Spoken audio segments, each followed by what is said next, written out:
लड़ा, इसके लिए मैं उन सबको, सभी कार्यकर्ताओं को बहुत बहुत बधाई देना चाहता हूँ। नमस्कार।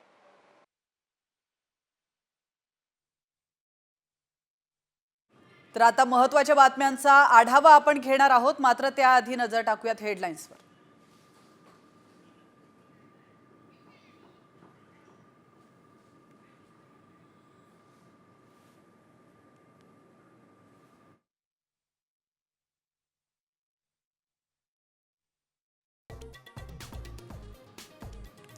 दिल्लीत तब्बल 27 वर्षांनंतर भाजपचं कमळ फुलण्याची चिन्ह, 2020 पेक्षा तब्बल 5 पटीनं जागांवर आघाडी।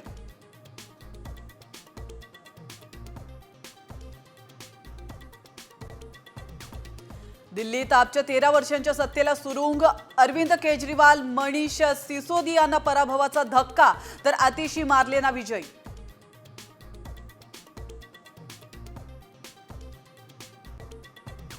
दिल्लीत काँग्रेसचा मानहानीकारक पराभव, सलग तिसऱ्या निवडणुकीत भोपळा फोडण्यात अपयश।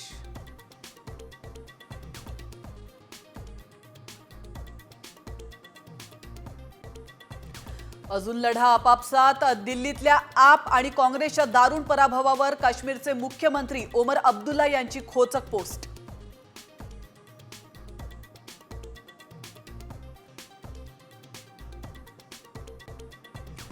दिल्लीतही महाराष्ट्र पॅटर्न लागू झाला, 39 लाख मतांमधली मतं दिल्लीतही आली, संजय राऊतांचं टीकास्त्र।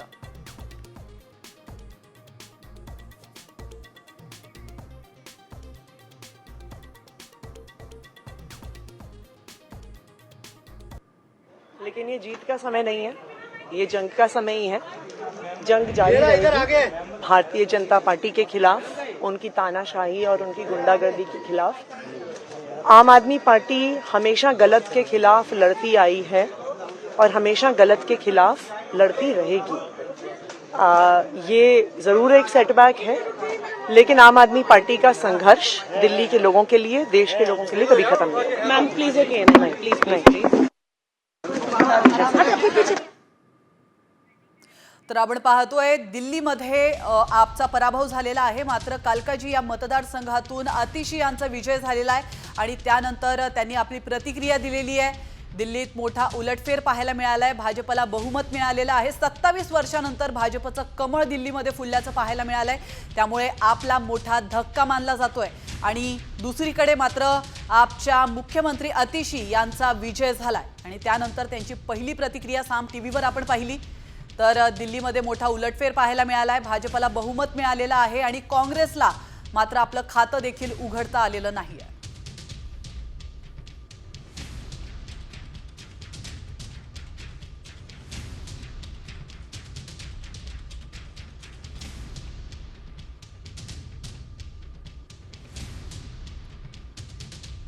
तर आपण पाहतोय दिल्लीमध्ये मोठा उलटफेर पाहायला मिळतोय। दिल्लीत आपला मोठा धक्का बसलाय, कारण माजी मुख्यमंत्री अरविंद केजरीवाल यांचाच पराभव या ठिकाणी झालाय। नवी दिल्ली विधानसभा मतदारसंघातून 3182 मतांनी केजरीवाल यांना पराभव स्वीकारावा लागलाय। भाजपचे उमेदवार परवेश वर्मा यांनी केजरीवालांना धूळ चारली आहे। आम आदमी पक्षाचा हुकमी एक्का असणाऱ्या केजरीवालांच्या पराभवाने पक्षाला मोठा धक्का बसलाय।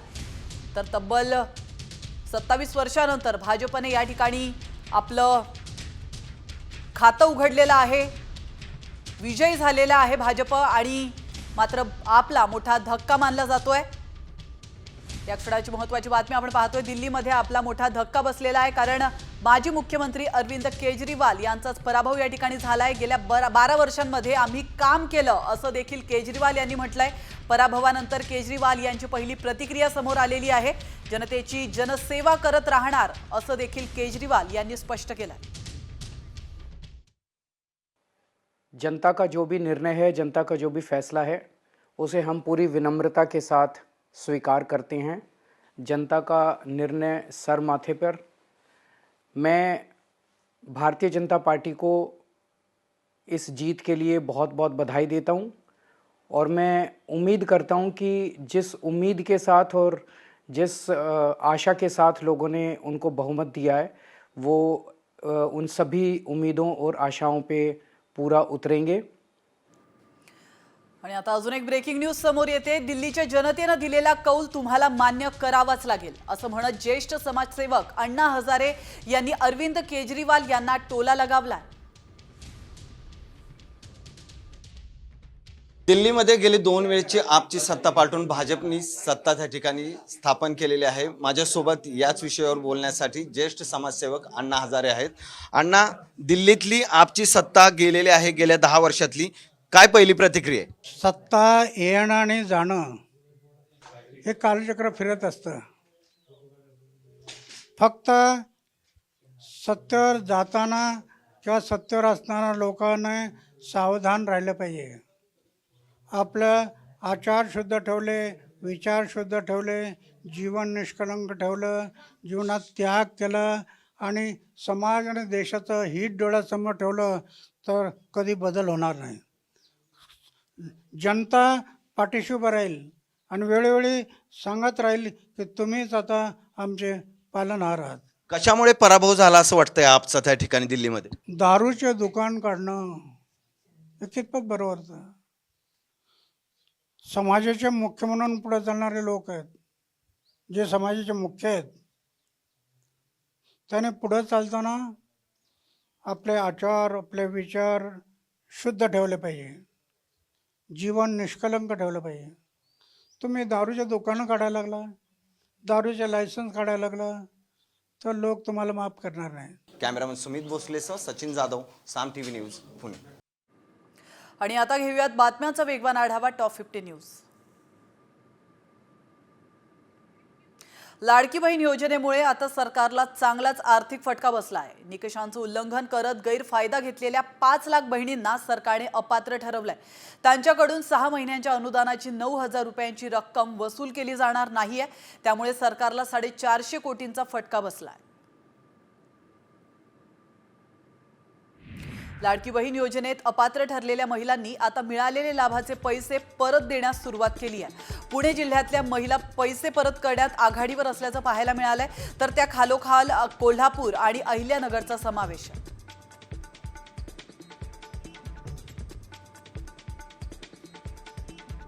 पुणे विमानतळाची गुणवत्ता आता 7 अंकांनी सुधारली आहे। प्रवासी सुविधांमुळे निर्देशांकात 74 स्थानांवरून 67व्या स्थानी नोंद झाली आहे। नवीन टर्मिनल सुरू झालं आणि त्यामुळे आता प्रवासी सेवा सुविधांमध्ये सुधारणा झाल्याचं पाहायला मिळत आहे। पश्चिम रेल्वेच्या मुंबई सेंट्रल आणि ग्रँट रोड स्टेशन दरम्यान पूल क्रमांक 5चं जुनं स्टील गर्डर बदलण्यासाठी 13 तासांचा ब्लॉक घेण्यात येणार आहे। शनिवारी रात्री 10 ते रविवारी सकाळी 11 या कालावधीमध्ये हा ब्लॉक असेल। काही गाड्या रद्द करण्यात येणार असून काही गाड्या दादर आणि वांद्रे स्थानकांमध्ये शॉर्ट टर्मिनेट करण्यात येणार आहेत। बातमी सिंधुदुर्गातून। सिंधुदुर्गातील मालवण राजकोटमध्ये छत्रपती शिवाजी महाराजांच्या पुतळ्याचं काम सुरू आहे। 15 फेब्रुवारीला हा पुतळा प्रत्यक्षात उभारला जाणार असून त्याच्या चौथऱ्याचं काम पूर्ण झालंय। त्याचप्रमाणे पुढील 6 महिन्यात पुतळा उभारणीचं काम पूर्ण होण्याची शक्यता वर्तवण्यात येते। 12वीच्या परीक्षेला 11 फेब्रुवारीपासून सुरुवात होणार आहे। यवतमाळ मध्ये आता 33,563 विद्यार्थी परीक्षेला बसणार असून शिक्षण मंडळाच्या वतीने 12वीच्या परीक्षा कॉपीमुक्त व्हाव्यात यासाठी प्रशासनाने कंबर कसली आहे। जिल्ह्यातील 126 केंद्रांवर पोलिसांचा बंदोबस्त ठेवण्यात आला आहे। महाराष्ट्रात रस्त्यावर व्यवसाय करायचा असेल तर डोमिसाईल आवश्यक आहे। फेरीवाल्यांसाठी मुंबई हायकोर्टाने हा इशारा दिलाय। या संदर्भातली सुनावणी 24 फेब्रुवारीपर्यंत तहकूब करण्यात आली आहे। गुन्हेगारी रोखण्यासाठी पुणे पोलिसांनी दत्तक योजना राबवली आहे। या अंतर्गत पोलीस ठाण्यातील प्रत्येक कर्मचाऱ्यावर काही गुन्हेगारांची जबाबदारी सोपवण्यात येणार आहे। संबंधित कर्मचाऱ्यांनी त्याच्या यादीतील गुन्हेगारांच्या हालचाली तपासत त्यांच्या घरी भेटी देत त्यांनी चौकशी करणे बंधनकारक आहे। बदलापुरातील खासगी शाळेत शिक्षकाने 7वीच्या विद्यार्थिनीचा वारंवार विनयभंग केल्याचा प्रकार घडलाय। त्यावेळी शाळेच्या परवानगी संदर्भातील कागदपत्र तपासणी केली असता या शाळेला फक्त 1ली पर्यंतच्याच वर्गाची परवानगी असल्याचं समोर आलंय। 2री पासून पुढील वर्ग अवैधरित्या चालवले जात असल्याची बाब समोर आली आहे। बदलापूर ग्रामीण रुग्णालयाची आरोग्य व्यवस्था व्हेंटिलेटरवर असल्याचं दिसतंय.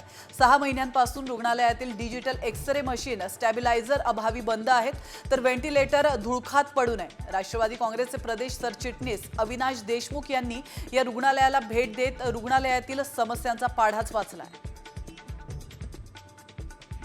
खो खो विश्वचषक जिंकणाऱ्या रेश्मा राठोडचं बदलापुरात जंगी स्वागत करण्यात आलंय. त्याचप्रमाणे जेसीबी मधून तिच्यावर फुलांची उधळण देखील करण्यात आली आहे. बंजारा या भटक्या विमुक्त समाजातून आलेल्या रेश्माची आई आणि वडील आजही नाका कामगार म्हणून काम करतात. शहरातील गुइलेन बॅरे सिंड्रॉम रुग्णसंख्या नियंत्रणात आणण्यासाठी आरोग्य विभागाकडून जे प्रयत्न केले त्याला यशही आलंय, असा दावा आरोग्य मंत्र्यांनी केला आहे. त्याचप्रमाणे दूषित पाणी पुरवठा करणाऱ्यांसह अन्य दोषींवर कारवाई करण्यासाठी शासन निश्चित काम करेल, असं देखील ते म्हणाले.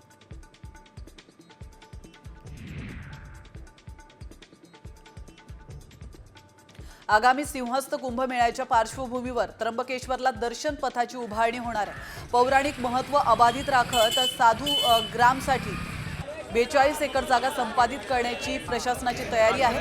तर रामकाल पथाच्या धर्तीवर हा प्रकल्प राबवण्यात येणार आहे. मागी एकादशी निमित्त पंढरपुरात विठ्ठल रुक्मिणीची नित्यपूजा संपन्न झाली आहे. मंदिर समितीचे सदस्य प्रकाश महाराज जवंजाळ यांच्या हस्ते विठ्ठलाची तर संभाजी शिंदेंच्या हस्ते सपत्नीक रुक्मिणी मातेची नित्यपूजा संपन्न झाली आहे. राज्यभरातून 4 लाखांहून अधिक भाविक पंढरीमध्ये दाखल झालेत.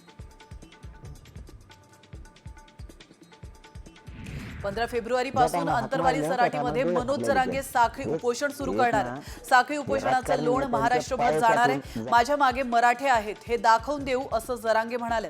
वेळ पडली तर मुंबईत येऊन आंदोलन करू, असा इशारा देखील त्यांनी दिला. जळगाव जामोदच्या ग्रामस्थांनी गावातल्या रस्त्यासाठी आमरण उपोषण पुकारलंय. ग्रामस्थांनी गावात येण्यासाठी रस्ता द्या ही मागणी 12 वर्षांपासून केली आहे. मात्र सार्वजनिक बांधकाम विभागाचं याकडे दुर्लक्ष होत आहे.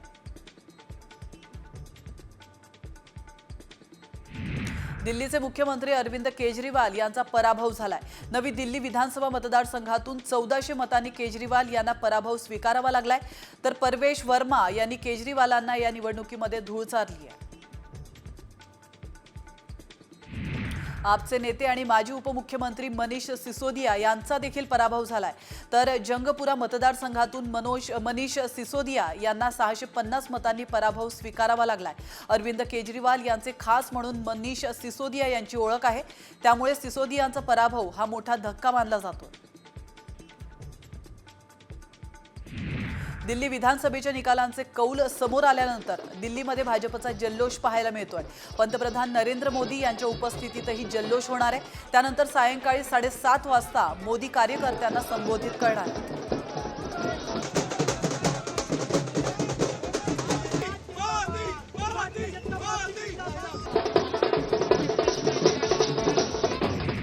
शिवसेना ठाकरे गटाने पुणे पोलीस आयुक्तांकडे राहुल सोलापूरकर यांच्यावर गुन्हा दाखल करण्याची मागणी केली आहे. राहुल सोलापूरकरांनी एका पॉडकास्ट कार्यक्रमामध्ये छत्रपती शिवाजी महाराज यांनी औरंगजेबाच्या कैदेतून सुटण्यासाठी अनेकांना लाच दिली होती, असं वक्तव्य केलं होतं. या वक्तव्यामुळे शिवप्रेमींमध्ये प्रचंड चीड निर्माण झाली आहे. नाशिकच्या येवल्यात भाजप कार्यकर्त्यांकडून जल्लोष करण्यात आलाय. दिल्लीमध्ये भाजपची सत्ता आल्याने वाद्याच्या गजरात उत्साहात जल्लोष साजरा करण्यात आला. खोटी आश्वासने देऊन दिल्लीची प्रगती करता येत नाही हे दिल्लीच्या मतदारांना कळून चुकलंय, असं वक्तव्य उज्ज्वल निकम यांनी केलंय. दिल्लीमध्ये आता भाजपचीच सत्ता स्थापन होईल, असं देखील ते पुढे म्हणाले. दिल्ली विधानसभा निवडणुकांच्या निकालानंतर भाजप नेत्यांच्या प्रतिक्रिया समोर आल्यात. केजरीवाल आणि त्यांचे नेते हे जेलमध्ये गेल्यामुळे त्यांचा खरा चेहरा दिसला. लोकांना केजरीवाल मूर्ख समजत होते, त्याला भाजपने उत्तर दिलंय, अशी प्रतिक्रिया प्रवीण दरेकर यांनी दिली आहे. केजरीवाल यांच्या नोटंकीपणाची चिरफाड जनतेनं केल्याचा टोला देखील दरेकरांनी लगावला. लोकसभेला झालेली चूक विधानसभेत लोकांनी दुरुस्त केल्याचं चंद्रकांत पाटील म्हणाले. मोदीजींचा करिश्मा संपला नाही आणि संपणारही नाही. केजरीवाल यांनी केलेला दावा फोल ठरलाय, हे निकालावरून स्पष्ट झालंय, असा टोला देखील चंद्रकांत पाटलांनी लगावलाय.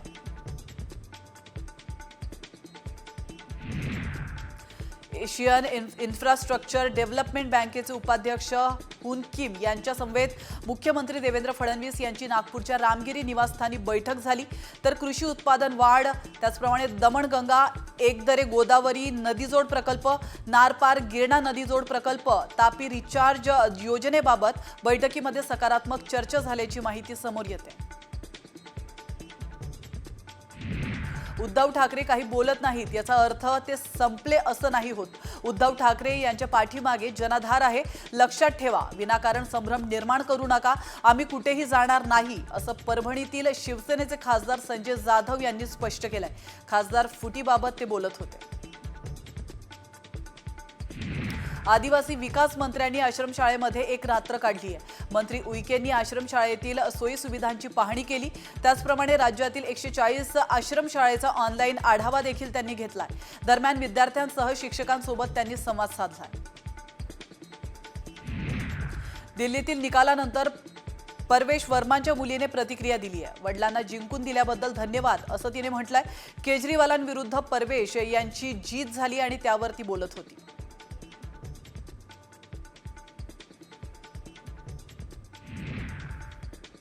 शाळकरी विद्यार्थ्यांच्या वाहनाला पिकअप जीपने धडक दिली आहे. नांदेडच्या अर्धापूर ते तामसा रस्त्यावर हा अपघात झालाय. या अपघातात 12 विद्यार्थी जखमी झाले असून रुग्णालयामध्ये उपचारासाठी त्यांना दाखल करण्यात आलं.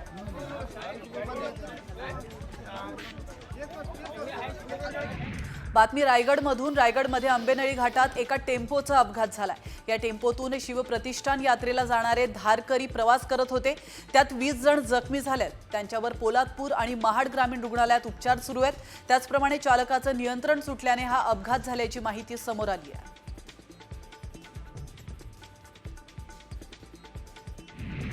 अकोल्यात तिहेरी वाहनांचा भीषण अपघात झालाय.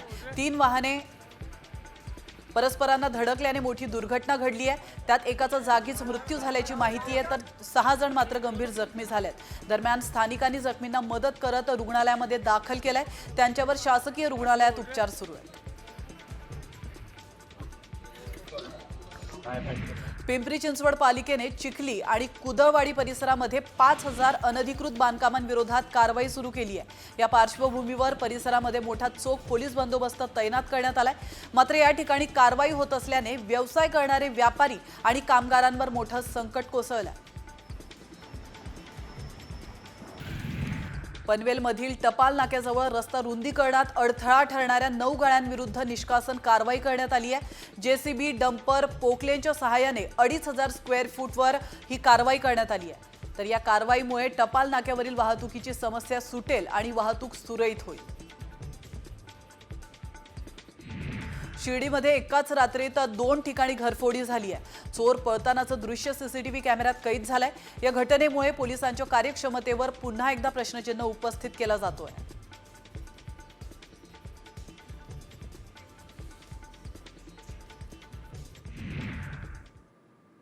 आणि आता लाडक्या बहिणींसाठी एक मोठी बातमी आहे. राज्यातल्या तब्बल 5 लाख लाडक्या बहिणी अपात्र ठरल्यात. यातल्या अनेक लाडकींनी घाबरून दावा देखील सोडलाय. नेमक्या का घाबरल्यात लाडक्या बहिणी? लाखो लाडक्या बहिणी अपात्र होण्याचं कारण नेमकं काय? त्यावरचा हा विशेष रिपोर्ट पाहूया. 5 लाख लाडक्या घाबरल्या. सरकारकडून अपात्रतेचा सपाटा. लाडकींची संख्या आणखीन घटणार. लाडकी बहिणी योजना महायुतीसाठी गेम चेंजर ठरली. मात्र सत्तेत आल्यानंतर महायुतीने अपात्र लाडक्या बहिणींवर कारवाईचा इशारा दिलाय. त्यामुळे घाबरलेल्या लाडक्या बहिणींनी योजनेचा लाभ सोडण्याचा निर्णय घेतलाय. यावर खुद्द महिला व बालकल्याण मंत्री अदिती तटकरेंनीच शिक्कामोर्तब केलंय.